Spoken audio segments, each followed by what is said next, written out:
like a fine idea. All right, we are recording. Hey, what's up, everybody? So tonight, I'm going to go over the 15 steps to grow your business and influence. And I just got really excited about what I learned, and I want to pass it along because there's some really cool nuggets in here that I think that we could all use to help our businesses. And what I'm going to do is after this is all done, I mean, you're more than welcome to take notes. I'm going to share with you these notes, which will be everything that I'm talking about, and I'll put it in a PDF in the our team thingy. Sorry, it's been a long day. You know the thingy we always type in, that thingy. But I'll put it in that so that we all have it. And then, you know, you could take your notes and kind of mash them together, because these are all my notes and they're all over the place. So this won't help you at all. Plus, I write like a doctor. But don't come to me if you're sick or need an operation. I will only make things worse. So with that said, we're going to talk about the top 15 things that Jesse uses to grow his business.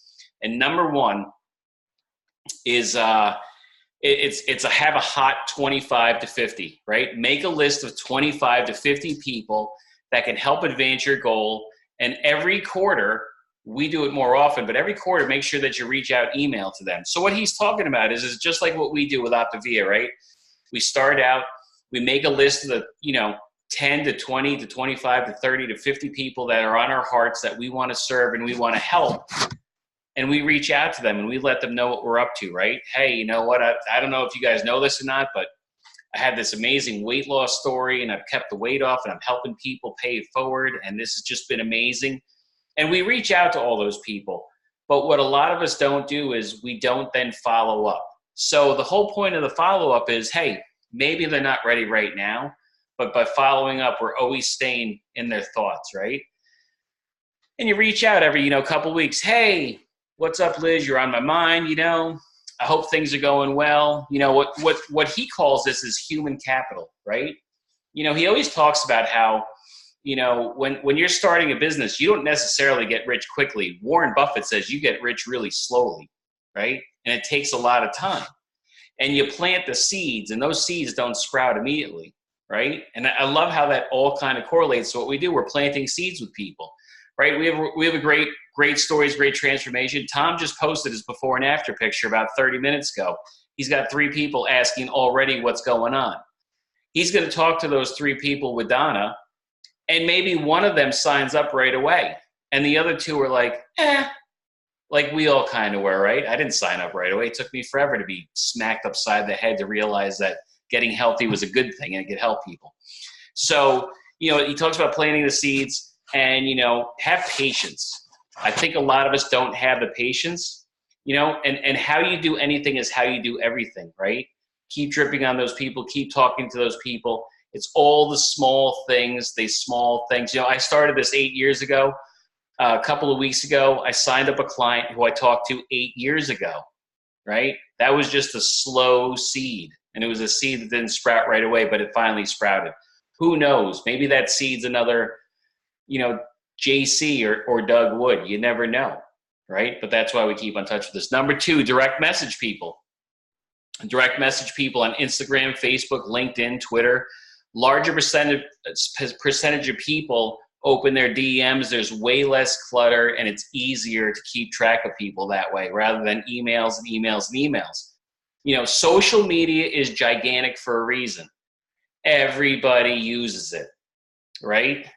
I DM this guy, Jesse, all the time, and he writes back, right?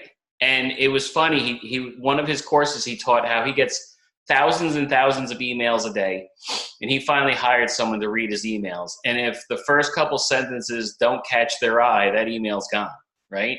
But he checks every DM personally. Pretty cool. So if you're looking to make a big hit with somebody, if you're looking to, really get on someone's radar, PM them, DM them, right? Private message, direct message on Instagram. I don't do Twitter, but tweet them, whatever you call it, Number 3, have a hometown restaurant. I thought this was a really cool thing. For people who are building a community, Find the place in your community that you're going to go to all the time that you love, whether it's a coffee shop or a restaurant. Make friends with the owner. Make friends with the maitre d'. Make friends with the waiters and waitresses. Say, hey, my name's Jeremy. I started this health business, and this is going to be the spot that I bring everybody to. This is going to be the spot that I bring people to, and I'm going to have meetings here, and I'm going to talk to people here, and I'm going to send people here too. So, I just want to make sure that we know each other. You're going to see me a lot, right? Get that rapport going, because when you walk in the door with somebody and they're like, Jeremy, how are you, huh? Right? It's like the Norm from Cheers effect. Everybody loves and knows Norm, right?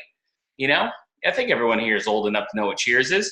But you walk in, it kind of gives you that like, hey, I'm a somebody presence, right? And it gives you good familiarity.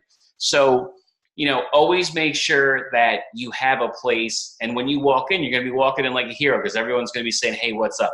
Now, maybe you have to tip the person once or twice, to be like, hey, make sure my table's ready or whatever. If you're doing a restaurant, if you're doing a coffee shop, you just want to make sure that you're on these people's radar so that you get that little extra special treatment, because that goes a long way with people, right? Oh, look at this. My coach is pretty cool. Like, the whole place knows him. This is great. I love this. Number 4, console, compliment, congratulate. Console, compliment, congratulate. These 3 C's are huge. How many times do we see on Facebook or in real life something sad happens, something awesome happens, something great happens, right? You always want to help console that person, right? They'll remember that. Compliment somebody. When they do something awesome, like today, there was tons of rank ups and great things happening. Compliment those people, right? Nicole hit hey, here's Speedy Gonzalez. Nicole hit senior coach today. Unreal. That's awesome. Got her tab bonus. Huge. That's gigantic, right? Good job, Nicole. Consoling someone when something sad happens in their life, like Jerry had a loss not too long ago. One of her good friends passed, and hey, that's you could see the community come and wrap their arms around her. That's a good feeling to know that people out there care about you. And congratulate when something great happens. Congratulate them. Compliment somebody who looks nice in the morning. Oh gosh, your hair looks nice. Or wow, Jeremy, your hair doesn't exist, but you're wearing a nice hat. So, 3 C's, hugely important. Be there for the good times, be there for the bad times, be there for the wins, and point the things out that you're proud of in people. It goes a long, long way. Number 5, hot spots are free. This is a cool story that he told. When he lived out in California, he lived on a couch of a friend in a small 800 square foot apartment. He hung out at the bar at the Beverly Hills Hotel. Why? That's where all the rich people were, right? That's where the scene was. No one knew he wasn't part of a mansion up on a hill, but he was in the scene, and that's where the people with money were, right? So for him, that made sense. He was trying to start a business. Think of where the spots are that you want to meet people in your community, right? Maybe it's church. Maybe it's the local coffee shop. Maybe it's the gym. Hang out where the people are who you want to make contacts with. You don't have to hang out at a donut shop where fat people are, right? Not that all people at a donut shop are fat. We're not looking just for heavy people, right? That would make us a-holes, right? If we just went out and saw a heavy person who was like, I can help you, you're probably going to die on the street. Hang out where the people are who you want to connect with, right? Think of the people you want to work with. I want to work with fun, awesome, happy people. I don't care if they're 7 feet tall, 3 feet tall, 500 pounds, 2 pounds. I don't care. I want the cool people. I want to attract the great people. I want energy people. Find the hot spot where they are, and things will happen. Number 6, buy the cheapest seats. Buy the cheapest seats to a sporting event or any event where people you want to meet are there. You don't have to watch the event. You just hang out in the lounges and you could network, right? If you buy upper deck seats like my dad and I have at Yankee Stadium, but at batting practice we're down around the home plate, no one has any idea that during game time we're going up above the clouds to watch a game, right? We're down there hanging with the people until they kick us out. And we do that all the time. You know, hang out at those events. You know, don't spend $400 on something you could spend 20 on and still hang out with the $400 people. You know, use what works for you. Write and send handwritten letters. This is very cool. And I used to do this all the time when I worked in film, and it's something that's so memorable. So it's a memorable and personal thing, and it shows a stronger intent than an email, right? Email, anyone can sit down, fire off. When you write a letter, you have to get out paper, you have to get out a pen, you have to write, you have to get an envelope, you have to lick a stamp, you have to lick an envelope, and then you have to put it in the mail. Right? It shows that you really thought this out and had great intent for that person. When I worked in film, after every movie, I would send all the producers, the people who hired me, and then the people who I worked with thank you notes and told them what a great experience it was. And to this day, I still have those people say, gosh, you know what? No one writes thank you notes anymore like you used to write thank you notes. You know, it sticks with people. I still get calls to work on movies, even though I haven't worked on a movie in 13 years. So it sticks with people. You know, hey, what a great thing to do for your clients, right? Your client has a huge breakthrough. Write them a note. Gosh, 20 pounds down. I'm so proud of you. How great would that be for them to get home, open your mail? A coach hits senior coach. Bam. A little letter written to him with a smiley face or something. You know, maybe sugar-free lollipop in with it. Who knows? Something like that. Gosh, I'm so proud of you. You hit senior coach. Wow, you hit manager. Wow, I can't believe you hit regional today. This is amazing. What a great, whoa, you signed up your first client. I'm so proud of you. We're going to roll. This is going to be so great. We're in the business of helping people feel good about themselves and showing hope again. This is a great way to be able to do that with people. It's all going to take a little bit of work, but how you do anything is how you do everything, right? If we start doing anything, the small little things at top level, everything we do will be at top level. And it's not going to be the effort, you know? It's going to be normal. That'll be our norm. Stand up before a meeting. Sitting down creates super low energy. Stand up, give a proper greeting, set the tone for the beginning of the meeting, right? When you meet somebody, if you're meeting someone at a coffee shop or you're meeting a client or you're meeting a coach, what's worse than when they come walking over and you're like, hi, nice to meet you. And you're reaching your hand up to shake their hand when they came walking in. First of all, the most horrific manners on earth. If I saw my kids doing that, they'd be getting picked up by the back of their neck so they could give a proper greeting, okay? Because we don't sit down and greet people that way. Be professional. We're all professionals. We're all the CEO of our business. Act like CEOs. If you are running the largest company in the world, you would act a certain way. You are running your own company, and it will be as big or as small as you want it to be. But act like the CEO of your business. Number 9, follow up on every single thing you do. Many of the yeses come from getting a firm no. Take time. Think about the best time to reach out and respond after a meeting. It's another chance to, help, acquire a client or a coach if you're trying to accomplish something. No rock goes unturned. I've gotten off of health assessments that are 100% never, no way, not going to happen. Right? You ever get off a health assessment where you're like, oh gosh, why that was 20 minutes I'll never get back in my life, right? You know the people I'm talking about. They're miserable to talk to, they're miserable to deal with. It was a miserable health assessment. There was a lot of dead air. You wanted to smack yourself, but you're already committed to it, so you went through with it. Take a deep breath. I always write to that person and say, hey, it was so great connecting with you. I loved everything you had to say. I could see your goals and your visions better now. When the stars align, we're going to connect again. Have a great day. Right? Because they might have just been having a bad moment before they got on the health assessment with you. A great example of this is earlier today, I'm helping a coach, hit a rank today. And we did a health assessment with this guy who was no. Right on, hung up. I talked to my coach and I was like, hey, listen, some people are like that, and the coach, he was a sure thing. He said he was all in. I don't get it. I'm like, hey, sometimes it's just a no, brother. Move on. I mean, he has a huge business. He's used to no's. Half hour earlier, I get a text from him. He's putting in his order right now. He rethought it. It was just having a bad moment. You know, life happens. Don't take it personally. But what I did 10 minutes after we got off that call was I put on a three-way private message. Hey, Kurt, great talking to you.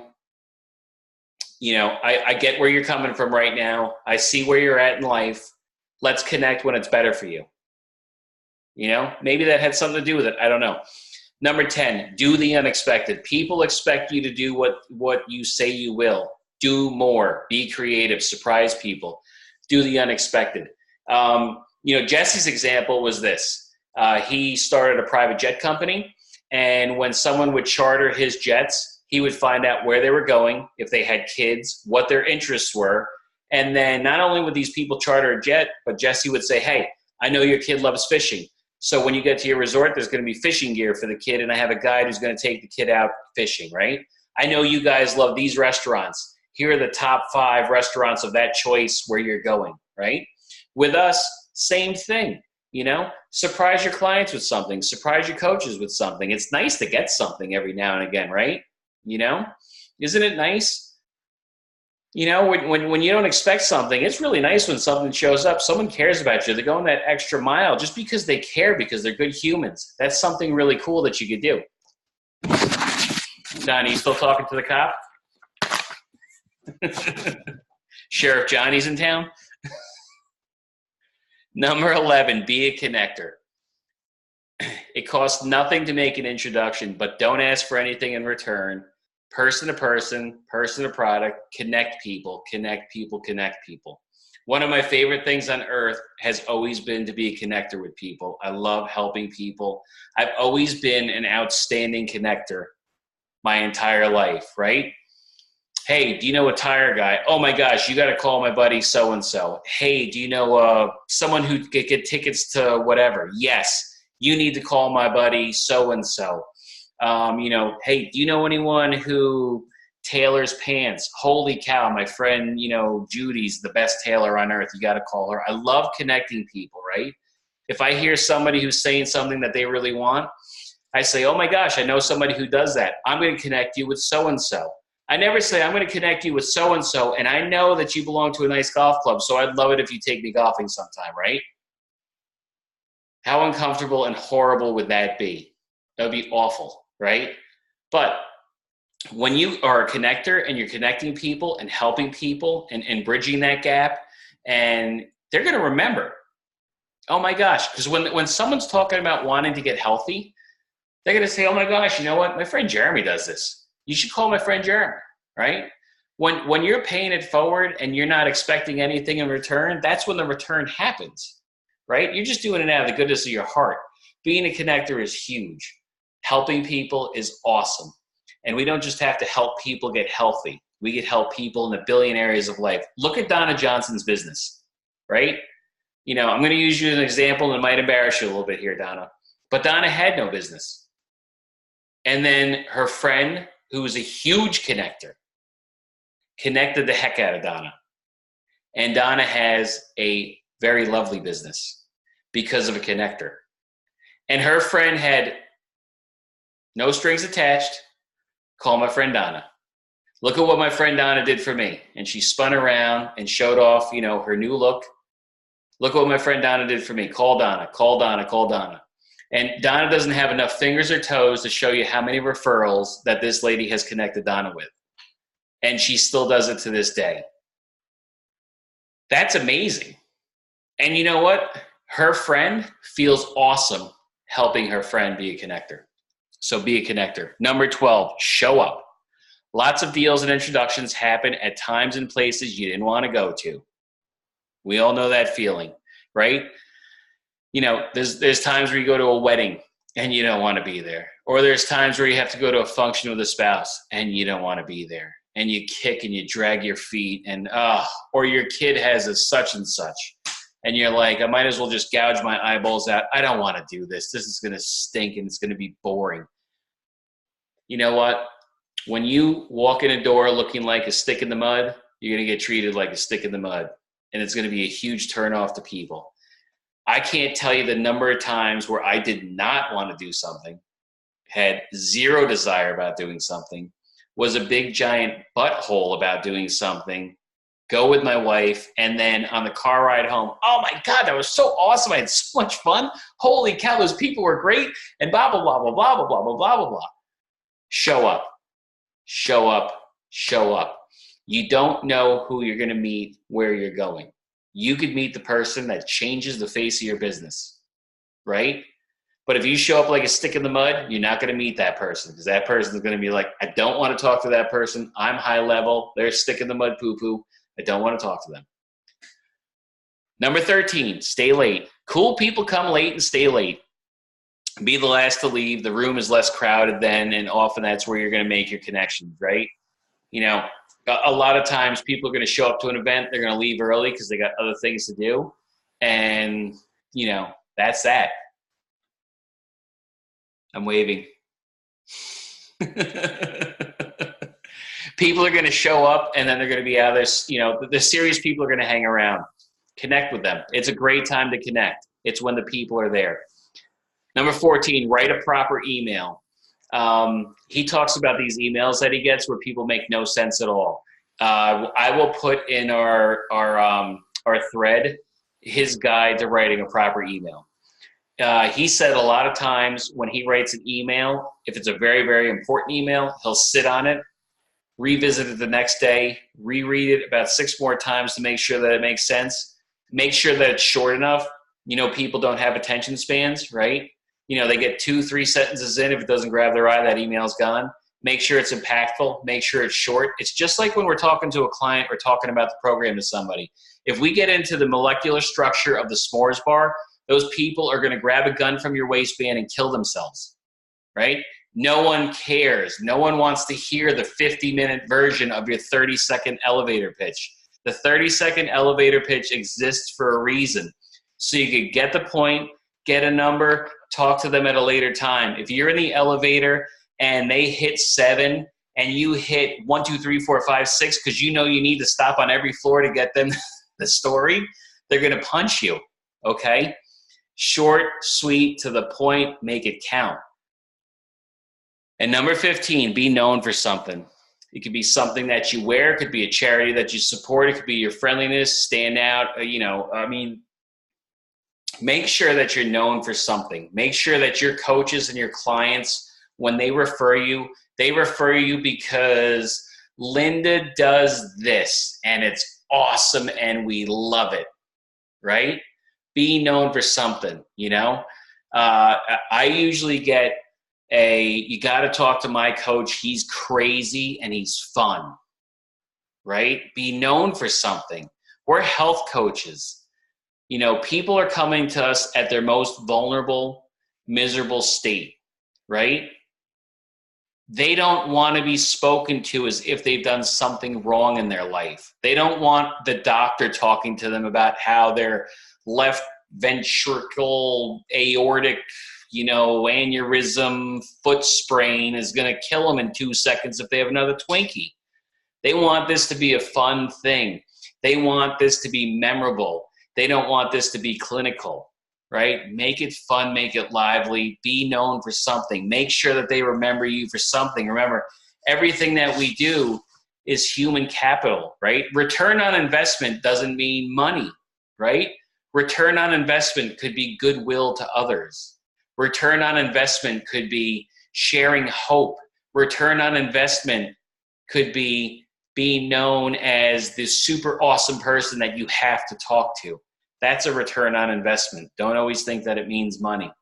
You know, have patience, have fun, love what you do. And I hope that this helped you guys. Out of the 15, maybe 3 touch you. I hope that helps. You know, he used these to grow massive, massive businesses. But the one constant with every one of his businesses that he talks about is it's always fun and it's always engaging and it's always about upping another game.